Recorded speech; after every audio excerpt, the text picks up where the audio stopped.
Morning students आज हम पढ़ेंगे बेटा जीएसटी। ठीक है कि आप जीएसटी का पूरा चैप्टर कर चुके हो, ठीक है।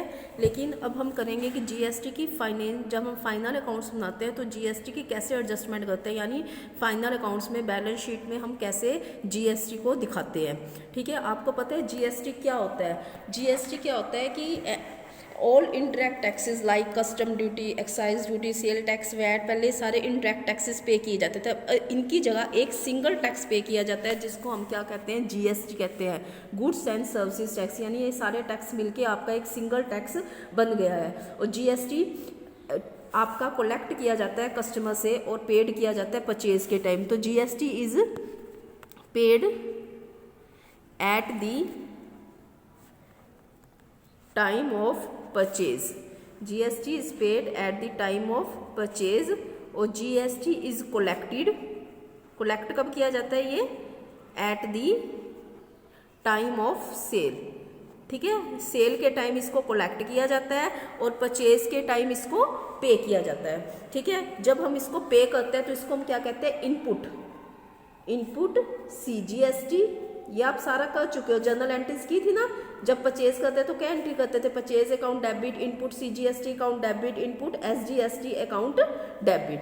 ठीक है, ये एंट्री करते हैं। तो जब परचेज करते हैं उसको कहते हैं इनपुट सीजीएसटी, इनपुट एसजीएसटी। और जब सेल करते हैं तो कैसे करते हैं, तो सेल के टाइम हम कस्टमर से कलेक्ट करते हैं जीएसटी, तो उसको हम क्या कहते हैं, जब सेल की एंट्री करते थे क्या करते थे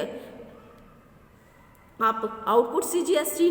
तो हम उसको कहते हैं आउटपुट सीजीएसटी, आउटपुट एसजीएसटी। ठीक है, जब सेल करते हैं तो उसको हम कहते हैं आउटपुट सीजी। जब हमें सीजीएसटी कलेक्ट होती है GST, output CGST, output SGST. अब GST is paid against collected. तो जीएसटी कैसे एडजस्ट की जाती है कि हम कलेक्टेड से जो पेड होती है उसको हम एडजस्ट करते हैं और जो बैलेंस होता है उसको हम बैलेंस शीट में दिखाते हैं कि कितनी आपको रिसीव हुई है और कितनी आपने जीएसटी पे की है। तो उसका जो बैलेंस होता है उन दोनों को आपस में एडजस्ट करते हैं और उनका जो बैलेंस होता है उसको हम बैलेंस क्या करते हैं, बैलेंस शीट में दिखाते हैं। तो जीएसटी पेड इज एडजस्टेड, जो जीएसटी पेड किससे एडजस्टेड होती है, जीएसटी कलेक्टेड। ठीक है, GST paid is adjusted, GST collected. अब कैसे एडजस्ट होएगी, अगर आपकी इनपुट सीजीएसटी, अब ये इनपुट सीजीएसटी है यानी जो आपने परचेज के दौरान दी है, अगर आपकी इनपुट सीजीएसटी ज़्यादा है, इनपुट सीजीएसटी ज़्यादा है आउटपुट सीजीएसटी से, आउटपुट सीजीएसटी। ठीक है, अगर आपकी इनपुट सीजीएसटी ज़्यादा है आपकी आउटपुट सीजीएसटी से, तो जो बैलेंस होगा उसको हम किस साइड दिखाएंगे, एसेट साइड।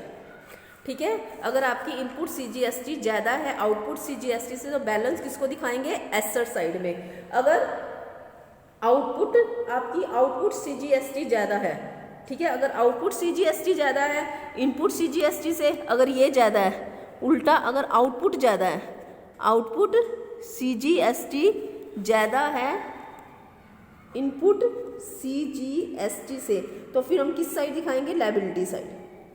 ये समझ आ गई। अगर आपकी इनपुट सीजीएसटी ज़्यादा है आउटपुट सीजीएसटी से तो एसेट साइड दिखाएंगे, लेकिन अगर आउटपुट सीजीएसटी ज़्यादा है इनपुट सीजीएसटी से तो हम किस साइड दिखाएंगे, इसको लायबिलिटी साइड दिखाएंगे। तो बैलेंस शीट में इसकी ऐसे एंट्री करनी है, इस तरह इसको हमने क्या करना है, एडजस्ट करना है।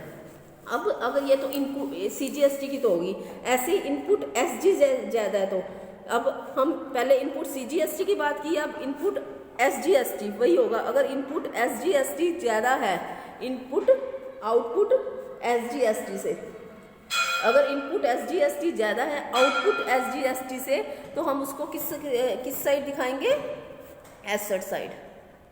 किस साइड दिखाएंगे हम इसको, एसेट साइड। अगर इनपुट एसजीएसटी ज़्यादा है आउटपुट एसजीएसटी से, अगर आपका आउटपुट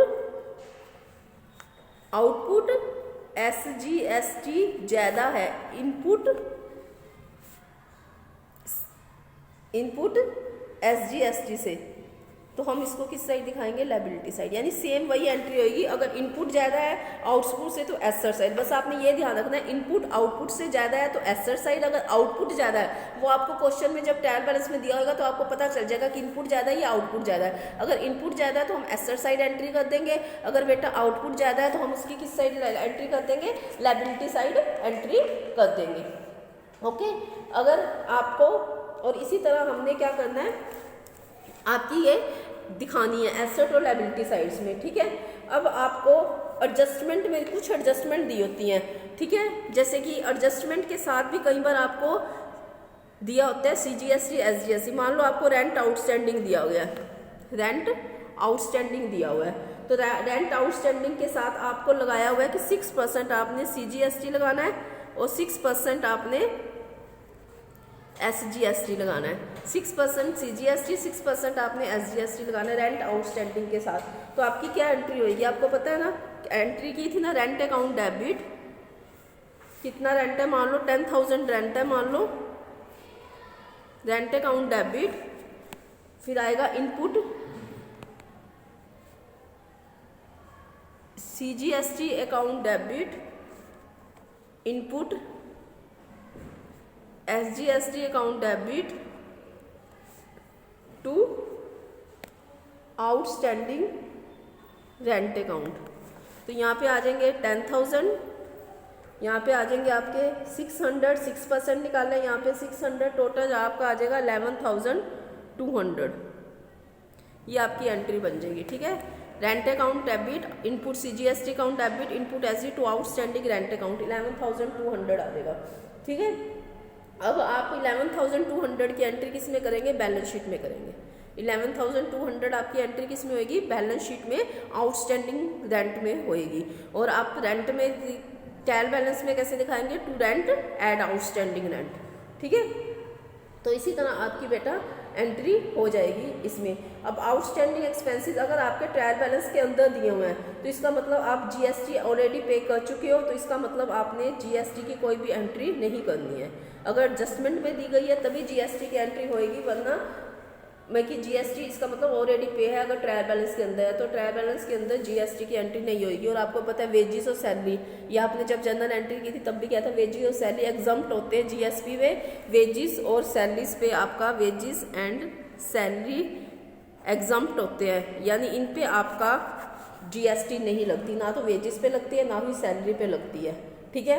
और प्रीपेड एक्सपेंसेस की भी एंट्री नहीं होती, प्रीपेड एक्सपेंसेस पे भी आपकी GST नहीं लगती है, ठीक है। लेकिन एक्योर्ड इनकम जो होती है, एक्योर्ड इनकम जो होती है जो हम अर्जित कर चुके हैं, एक्योर्ड इनकम की एंट्री होएगी, इस पे आप GST लगाओगे। एक्योर्ड इनकम की वैसी एंट्री होएगी जैसे जनरल एंट्री करते थे, तो एक्योर्ड इनकम पे GST लगेगा। इनकम रिसीव्ड इन एडवांस पे GST नहीं लगता। इनकम रिसीव्ड इन एडवांस अगर आपका ट्रायल बैलेंस के अंदर दिया हुआ है तो इसके ऊपर GST, इसका मतलब ऑलरेडी हम लग चुका है तो इसके ऊपर भी GST नहीं लगेगा। तो ठीक है, तो इसी तरह आपने क्या करना है, जर्नल में GST की एंट्रीज करनी है, सॉरी उसमें फाइनल अकाउंट्स में। बस आपने क्या करना है कि इसी को देखते हुए एक तो रेंट पे आउटस्टैंडिंग एंट्री होएगी और एक आपकी एक्योर्ड इनकम की आउटस्टैंडिंग एंट्री होएगी। पहले अगर आपको GST, इनपुट GST और आउटपुट GST दिया हुआ है तो इनका कंपैरिजन करके जो भी ज़्यादा होएगा हम बैलेंस शीट में दिखा देंगे। अगर इनपुट ज़्यादा है तो एसेट साइड आएगा, अगर आउटपुट ज़्यादा है तो लायबिलिटी साइड आएगा। Okay, thank you. आपने ये वाले समझने हैं और इससे रिलेटेड बेटा 9th इलस्ट्रेशन है, आपने 9th इलस्ट्रेशन करनी है और पीछे से 9th प्रैक्टिकल करना है। अगर आपको कोई प्रॉब्लम है तो आप बेटा फ़ोन करके पूछ लेना। ओके, तो 9th तक आपके इलस्ट्रेशन और प्रैक्टिकल हो जाएंगे। Okay, thank you.